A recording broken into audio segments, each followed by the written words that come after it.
क्या हमें इगोइस्ट होना चाहिए? एक स्टूडेंट ने ये सवाल पूछा।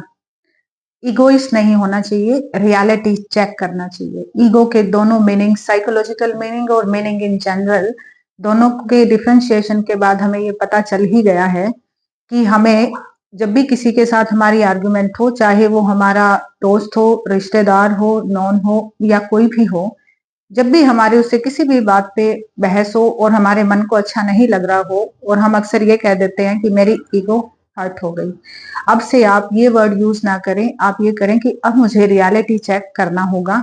अब मुझे ये समझना होगा कि जो भी हम दोनों के बीच में बात हुई, कितनी ऐसी बातें थी जिन बातों में ईगो का वास्तविक मीनिंग अहंकार आता है और किन बातों में मुझे अपनी सेल्फ रिस्पेक्ट को प्रोटेक्ट करना है सामने वाले से, और सामने वाले की सेल्फ रिस्पेक्ट को भी मुझे ही मेंटेन करना है, क्योंकि रेसिप्रोसिटी में बिहेवियर रेसिप्रोकल होता है।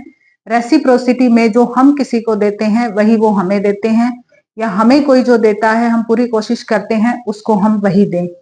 लेकिन ईगो एक बहुत भारी भरकम शब्द है और इसके मीनिंग जानने के बाद हम एटलीस्ट खुद से ये शुरुआत कर सकते हैं कि हम इसका सही मीनिंग लगाएं, अपनी सेल्फ रिस्पेक्ट भी बचाएं और सामने वाले की भी।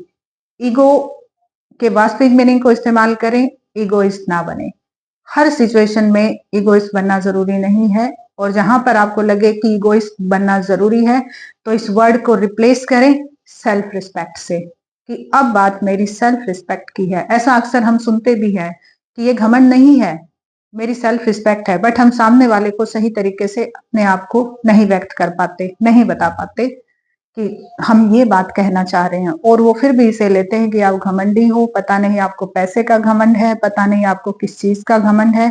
और कुछ लोगों के पास बहुत कुछ होता भी नहीं, वो अपनी सेल्फ रिस्पेक्ट के लिए लड़ाई में, जद्दोजहद में लगे रहते हैं, लेकिन लोग उनको इस तरह से परसीव करते हैं कि वो बहुत घमंडी हैं। तो इस तरह के कंफ्यूजन से बचें, ईगो वर्ड का सही इस्तेमाल करें, ईगोइस्ट ना बने।